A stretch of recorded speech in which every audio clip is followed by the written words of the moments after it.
Ndarangarira musi watisiya Jesu mwana wa Maria. Ishe Jesu waroverwa pagoroko ama handikangame Jesu.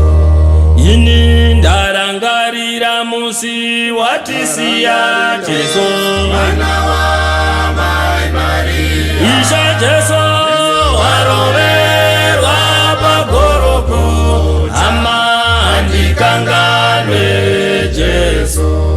Iye wakadedzera ndokushedzerawo aiwa Mwari wangu mandisire Baba handikangane Jesu.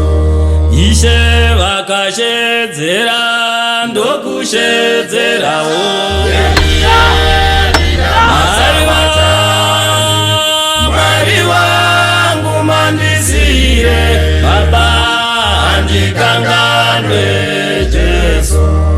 Ona indarangarira musi watisiya Jesu mwana wa Maria. Ishe Jesu waroverwa pagorokota ama handikangane Jesu. Ini ndarangarira musi watisiya Jesu mwana wa Maria. Ishe Jesu waroverwa pagorokota onai handikangane Jesu. Iye wakadedzera ndokushedzerawo aiwaga Mwari wangu mandisire ko Mwari handikangane Jesu. Ishe vakashedzera ndokushedzerawo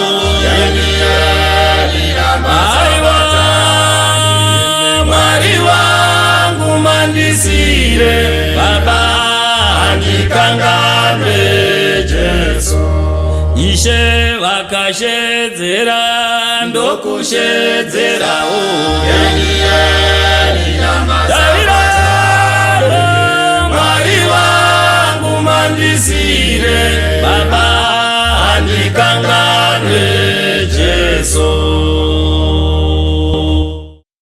Mwana wa Mwari na mata, mwana